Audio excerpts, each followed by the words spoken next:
steps for losers, man. I don't get involved in that stuff, but. Chainz or Rashad Milligan rolling out. That's a good question. Brandon, you want one quick question? We can't ask Rashad question. Hey, Rashad.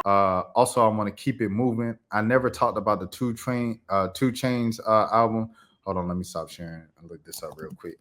I never stopped talking about the I'm sorry, I got tongue tied. I never spoke about the 2 Chainz joint with Larry June. Life is Beautiful. Let me pull this up. But it's a crazy 59 seconds. Okay, bet. Fountain Blue is 59 seconds. I'm gonna listen to it. I'm gonna listen to Fry Rye. I'm just saying, if I do it on stream, they're gonna get me out of here. And if not now, they're gonna do it after the stream. So like, it'll be cool now. I finish the stream in real time, and then the replay when most people watch the streams, because it's only, as you see, it's only 2 viewers on, 1 viewer on, and stuff like that. It's gonna be like 100 people watching the replay at least. No. 2 Chainz, he don't sign rap. He does. I'm tripping. I'm tweaking. 2 Chainz got a whole thing. Street Execs. He got a whole studio out there in Atlanta. Everything like Bankroll Fresh used to be signed to him. I believe Travis Porter was signed to them for a long time. Schoolie signed to him. I don't know if he's still signed to him. Cap One. They had a whole thing out in Atlanta. Yeah, for sure. Yeah, shout out 2 Chainz. Yeah, for sure. Yeah, 2 Chainz got that money. He a team owner in the G League, the College Park Skyhawks. For sure got that money. But yeah, this joint right here, bro, I love it, dude. I love it. I really love the album. 2 Chainz said he's been trying to get away from trap for a long time now. I remember he came out with his last album. He's like, this is my last trap album that I'm going to do and everything like that. And this is what people talk about all the time. When artists get older, when rappers get older, 2 Chainz is now 47. You know what I'm saying? So he's close to 59. I mean, he's close to 50 now. And you know what I'm saying? So it's like he made that transition. Like he just can't be making the same type of music, turn up music that he was making when he was 37 and everything like that, because his kids are getting older now. He's got, teenage kids and preteen kids and everything like that. They're walking, talking, have a conscience. They know who 2 Chainz is. And you just can't be making. She got a big booty, because it's all called a big booty music, or like I wrap up the packs, I serve the packs to the plug. Like 2 Chainz, you've been rich and famous for 13 years now. You know what I'm saying? Tyreek, you say Malik. Oh, he said Malik's my last name. Okay. Tahid Malik. Salute to Tahid Malik in the chat. That's his name. Yeah. First name Tahid. There it is. Or Toheed. You type Toheed. I think 2 Chainz name Tahid, right? He said Tahid Malik. Hey, I don't think you should be putting your government on here. But anyways, back to this. Yeah, it's Tahid. Yeah. Okay, back to this, bro. The LFC talk, the talk about being a father. The one song he got on here where he's talking about it's from the Quran. It's the same name though. Okay, so you pronounce it the same. It's from the Quran. Shout out. Okay, just spelled different for sure. Salute to Mr. Malik, man. But to talk about the true organics here, the bad choices. I like that joint. This was kind of like the one toxic joint, everything like that. Like, I'm looking for the girls that make bad choices. I liked it. But he has one track on here. He says, salute, my brother, salute. You know what I'm saying? For sure. But yeah, man. He got the one joint on here where he's talking about we the generation that got the kids taking perkies and all and popping pills. We the generation that got these YNs running around with guns and this and that. You know what I'm saying? Like some crazy stuff, bro. Some crazy stuff, dude. And it's like, it seemed like he was taking accountability in the hook, but the rest of the song, like, I don't know if it necessarily directly addressed it of like how we can change and everything like that. You know what I'm saying? See, you feel me, Mr. Malik? Like, I thought he was gonna go there. And D1 said we going through a shift, we experiencing the shift. And I feel the shift in hip-hop and stuff like that. And I thought really he was really gonna address it in the what you calls. I thought he was really going to address it in the verses, but he didn't. He didn't really address it in the verses. It was just kind of like the hook, and then the song was a song. But I like the direction that 2 Chainz is going in for sure. And I think it's an amazing way to watch, rappers grow within hip hop. This is what you want to see when a rapper's in their late 40s, bro, for sure. You know what I'm saying? And I'm sorry about that, Tahi, but like, but it's like your story, right? Like, you come from a past of addiction and everything like that. When you get 40 something and you've been clean off the pills since you was in your 30s, in your 20s, you know what I'm saying? Like, you're not going to be rapping about the pills you was popping when you was 27, right? Because if you 45 and you ain't popped no pills since you was 28, you've been clean off pills for 14 years. You know what I'm saying? So why should I still rap and brag about what I was doing when you 23? So say you was popping pills when you was 16, 17, right? And okay, you've been clean off them since you was 20. You 23 now. So you've been clean off them for 3 years, right? That's a 6-year window, pretty small window, but you're young. You know what I'm saying? 6-year window, 3 years you was using, 3 years you clean. Why would you still 3 years clean be bragging about I was popping pills, I was this and that, and you know what I'm saying? Shout out to the Pakistanis. Shout out to all the refugees, man. Welcome to America. This is America. But like, why would you be bragging about the stuff you was doing when you was a stupid teenager, right? It just sounds stupid. Like, you know what I'm saying? So it's just like, it's one thing, and I guess it's a double-edged sword because it's a lot of how do you say this? And shout out to the Pakis as well. I got Pakistani homies from high school and stuff like that. Shout out Fozzie. Shout out to the Parachas, everybody like that. It's one thing to tell your story, because I like the Pusha T's, and y'all know I rock with Tony Snow. That's the home team. But it's like, also, at what point is it like, okay, we get it, you sold drugs. You know what I'm saying? It's like, how long are you gonna rap about when you were selling drugs? 2 Chainz is someone, he comes from the trap, right? And it's like, he's 47 now. Now his lifestyle is taking his kids to school, being a present father, being at the Hawks game, running his businesses, and keeping all the money into the thing. He's rapping about putting his cars in LLCs and putting his cars in trusts and putting his cars not under his name and having them registered in different states, and how he saves money and how he kind of goes about taxes and keeping up with his taxes and keeping up with his health and keeping up with his family. Like, this is what you talk about, bro.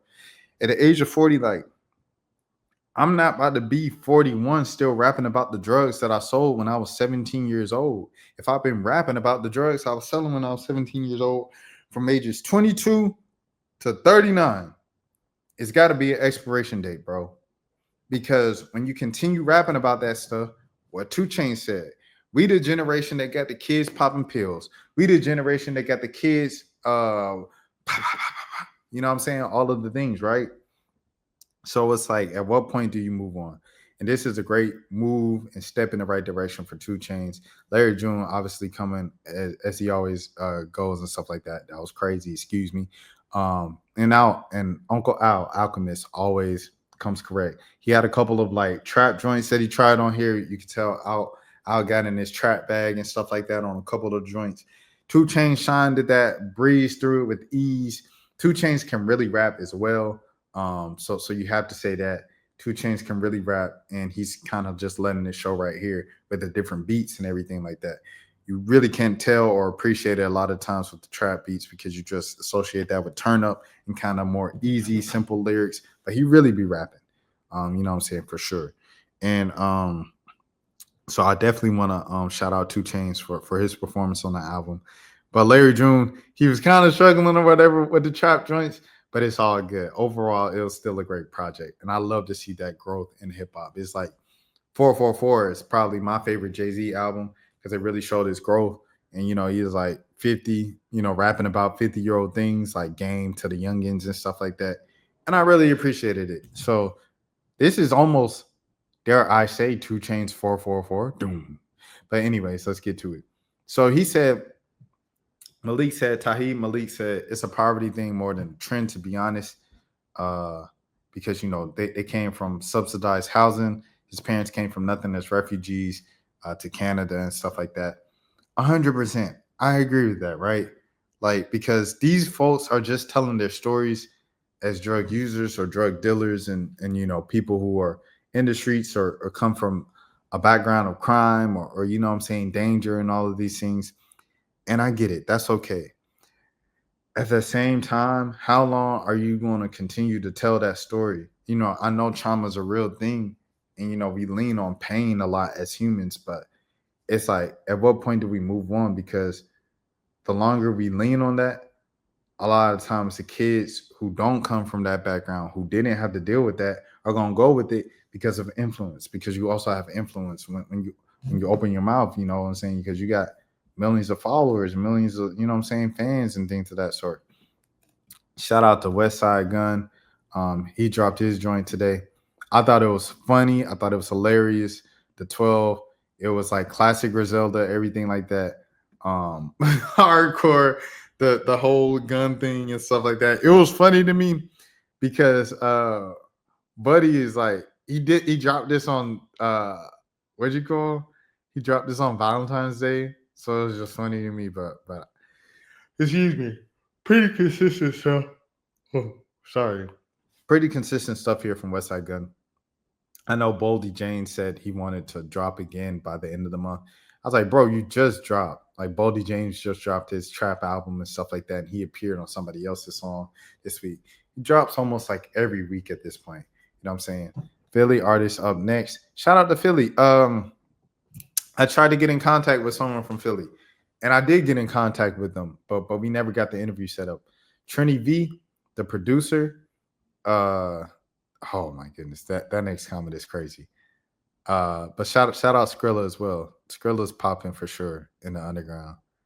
On the way up for sure. Shout out Skrilla. But yeah. Trini V, the producer. He's Alicia G's producer. Alicia G out of South Carolina, spends a lot of time in Atlanta, stuff like that. And yo, his beats is crazy. That Alicia G project from last year was so unique. It was like, what the heck? It's like a video game, Sonic, but trap, bouncy. I don't know how do you describe it? Like bouncy trap video game. That was his sound. He's crazy with it. Trini V, straight from Philly. If you're not hip to Trini V and Alicia G, check them out for sure. But yeah, I wanted to interview both of them for the channel. And I reached out probably about a month ago. About a month ago at this point. And he said, okay, I can ask her, see her availability. And we never got her locked in. She ended up being on like MTV and all these big platforms and stuff like that in the time being. So it's understandable, but I definitely want to get that set up at some point. But yeah, Philly got some folks. Philly always has some people. Dating back to like Armani White, like in 2019 with the Billie Eilish thing, and Armani always been rapping and stuff like that. Y'all got Kwani popping right now. I know Kwani's MAGA, but he's still popping. Like, you can't deny his relevance just because of his beliefs. Who else is really popping from Philly? I'm trying to think of right now. That's like new, because obviously we know the heavy hitters and stuff like that from Philly. Trying to think of anybody else from Philly. Kwani fire, but Dole man was different. Dole was different though. RIP. Who's Dole?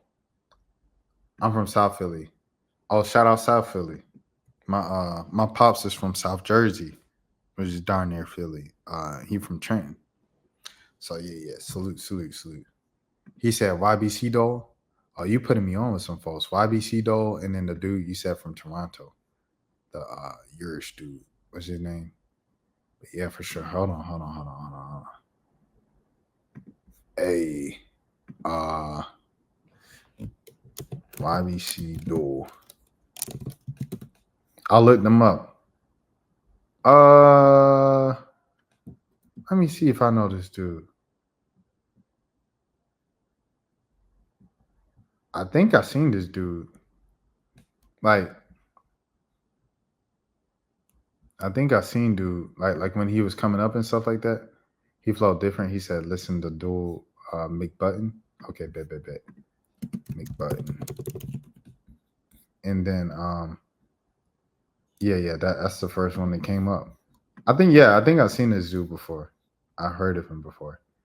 You seen the dude that was, when Gilly was up there on the joint this week talking about the dude who, ended Cheese's life. It's crazy. He recorded a little diss song, and was going the next day or whatever. Crazy. Hold on. That's what I'm looking up. I was on and out. Who's the Fire Ride guy you said? So I could have him. He died a Muslim. RP Duel. The Fire Ride guy. I'm trying to look him up so I have his name. Hold on. Philly got mad Muslims. People go to. I feel like they go to. They turn Muslim. Period. Fire Ride. Okay, that's how you spell it. They turn Muslim. Period. When they go to prison.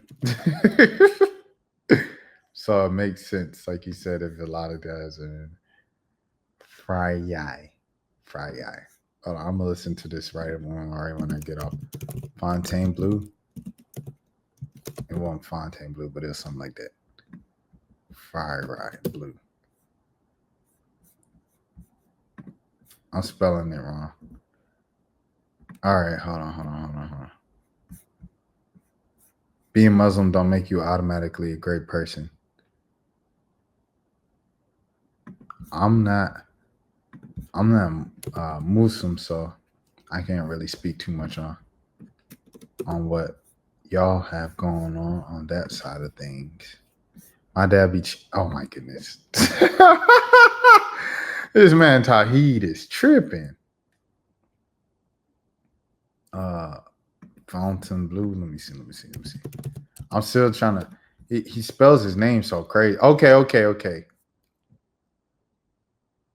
Oh, I still didn't get it. I'm gonna figure it out. I'm gonna put in Floyd Mayweather, Canadian artist. I'll just look that up. Floyd Mayweather, Canadian artist. And I can't stay on too much later because I got a flight in the morning. So yeah, there's that. Let me see. Okay. All right, let me see. Okay, so we talked about that. Also, I want to give a shout out to Shot the God, bro. Shout out the God. Like, I was speaking to someone a couple weeks ago, and I made the joke. I was like, I'm probably like the 7th most relevant Rashad in Atlanta history, and I'm definitely behind Shot the God for sure. But this double rice joint, gas. I did hit the double rice. Hit the gas. 4 flats on the lag. The joint he released last year with Beat Monster. Brother snapping. And that's another one of just like he's aging very gracefully within the hip hop scene. Because his little goatee getting gray now. And he's still spitting and he's going crazy. And he's staying true to his like sound. He's staying true to his flow. He not trying to be like the kids and going beep boop, beep boop. He's staying true to what he doing. He not, being zesty and everything. He doing what he doing. And that ain't no diss to all the artists acting zesty. But, we seen the thing. I was watching the Z's and B. Lou interview, right, with Our Generation Now, and or Our Generation Music, or whoever, the Kids Take Over, excuse me. And yeah. He said, I don't like, that's kind of blasphemy. It's kind of like, I see where you coming from, like Charlamagne the God for sure. But I see where you're coming from for sure. But yeah. It's some Atlanta stuff. It's some Atlanta stuff. So if it's an acquired taste, you know what I'm saying? Like it's like you with Philly or Canadian stuff, where I'll be like, it's not really for me. You know what I'm saying? And you like, oh, this hard. You know what I'm saying? It's just a regional thing. But yeah, dang, where was I going with this? ZSMB Lou, they was talking to Kids Takeover, right? And they said, man, why is everybody acting zesty? Like, cause he was showing them a bunch of underground kids, like Nine Vicious and then, all these other guys, and they was all doing kind of like the shoulder thing, like the Uzi thing and the Cardi thing. And they said it was probably, from looking at guys like Thug and Playboy Cardi and Lil Uzi, like they probably take a piece from them and just kind of like run with it to kind of stand out as artists. And it works a lot of the times. But it's like, shout out to God, to go back to him. He's still doing his thing, bro. He's still just standing on all 10, just being himself, bro. He not assimilating to sitting in or, the current group of dudes. But yeah, introduction to Shout to God, just in case you don't know who he is as well. Shout to God is a member of the Rich Kids. So he's on the song, partner them, everything like that. That's Shout to God, Rich Kids. Throughout the years, he's had solo tracks or he's been featured as a solo artist with Gunna, with Rich Homie Quan, and the most famous one is probably on like the Barda 5 or whichever thing that was, bro. Whatever one that was, the Barda 5, whatever, with Young Thug. And speaking of this, That's for losers, man. I don't get involved in that stuff, but George Shaw Milligan rolling out. That's a good question. We can't ask Rashad a question. Hey, Rashad.